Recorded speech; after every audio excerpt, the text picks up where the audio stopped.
Have you ever been told that a nursing home is just what happens when you get old?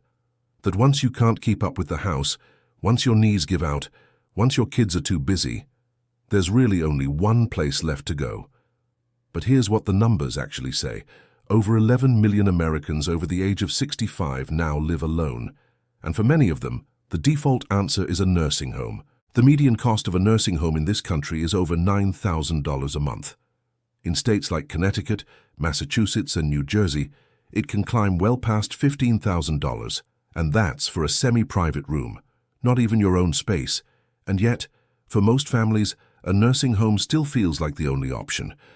But what if I told you it should be the last one, not the first?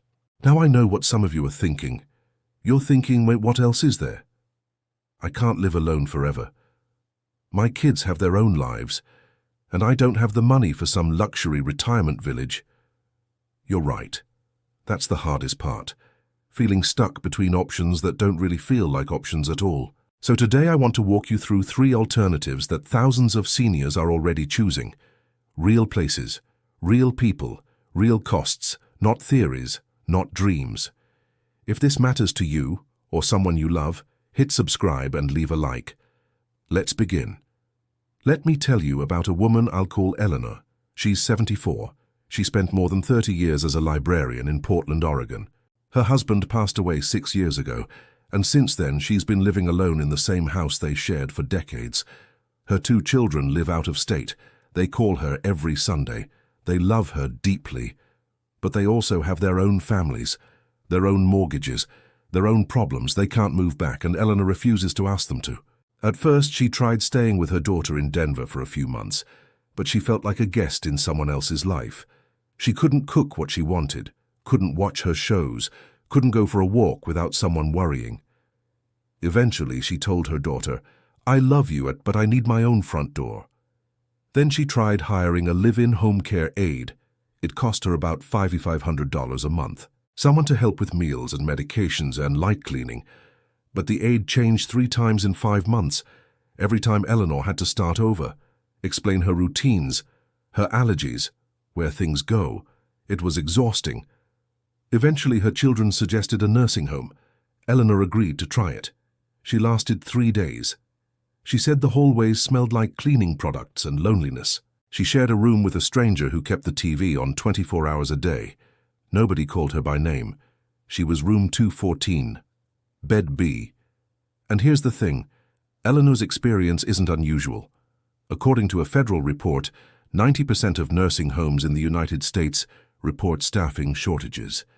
79% of residents are in facilities that fall below recommended staffing levels. During the day, one aide might be responsible for 7 or 8 residents. At night, that number can climb to 14 or more. It's not that the staff don't care. Most of them care deeply. There simply aren't enough of them.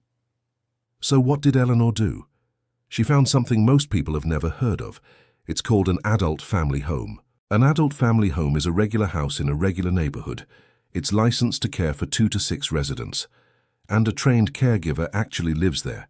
That means 24-hour support, home-cooked meals, a shared living room, and your own bedroom. The average cost is between $3,000 and $5,000 a month. That's roughly half the price of a nursing home. And in many states, Medicaid can help cover part of the cost. I once came across a comment from a woman online who wrote, "My mother moved into an adult family home after a fall. She was terrified at first, but within 2 weeks, she was helping the caregiver make breakfast every morning. She said it felt like living with a friend." That's the difference.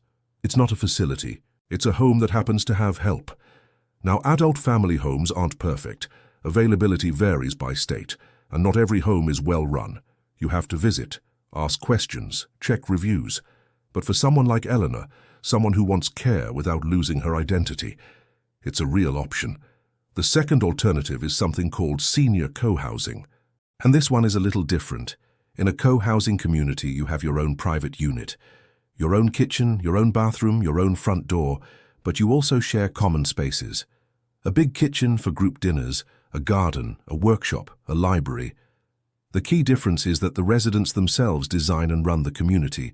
There's no corporate landlord, no management company. Decisions are made together. And everyone contributes.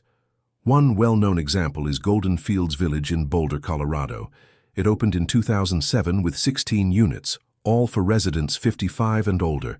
They share meals a few times a week, they check on each other, and they've built something that feels less like housing and more like a neighborhood that actually works. And here's the financial part that surprises people. Senior co-housing can reduce monthly living costs by 40 to 50% compared to living alone.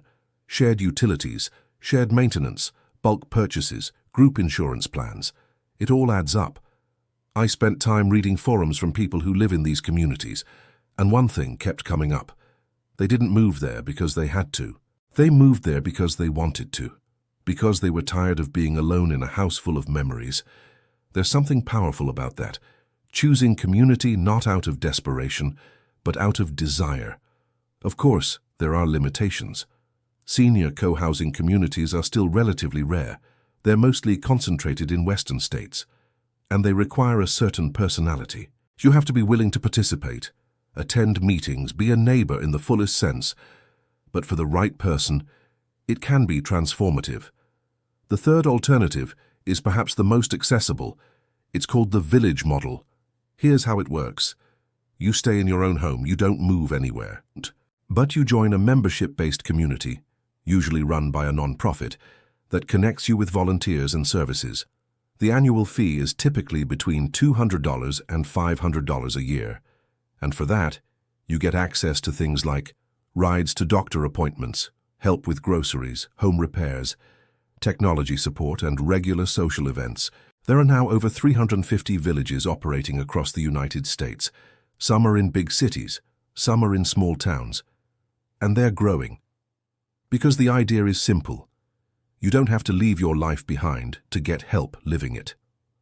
One article I read described a woman who called herself an elder orphan. No spouse, no children, no siblings nearby. She said joining a village was the first time in years she didn't feel invisible.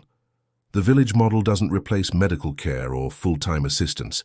If you need round-the-clock help, this isn't the answer. But for the millions of seniors who are mostly independent and just need a little support, a ride here, a conversation there, someone to call if the power goes out, it can be the difference between thriving and simply surviving. So let's put it all together. If you need full-time care in a warm, small setting, an adult family home might be the answer. If you want to live independently but never feel alone, senior co-housing could be worth exploring. And if you want to stay right where you are but need a hand now and then, the village model is already out there waiting. None of these options are perfect. All of them require research, planning, and honest conversations. But they exist, and most people simply don't know that. I think the real tragedy isn't that seniors end up in nursing homes. It's that so many of them end up there believing it was the only choice. It isn't. And before I let you go today, there's a passage I read recently that keeps coming back to me. It's from a book called Man's Search for Meaning. The author, Dr. Erich Adler, was an Austrian psychiatrist. He survived 4 Nazi concentration camps. He lost his wife, his parents, his brother, nearly everyone he loved. And yet, in the middle of that unimaginable suffering, he noticed something. The people who survived weren't always the strongest, or the youngest. They were the ones who held on to a sense of meaning. He wrote, "Everything can be taken from a man but one thing, the last of the human freedoms, to choose one's attitude in any given set of circumstances, to choose one's own way." I sat with that line for a long time, because I think that's what Eleanor chose. That's what so many seniors choose every day. That's what every person who refuses to give up their independence is choosing.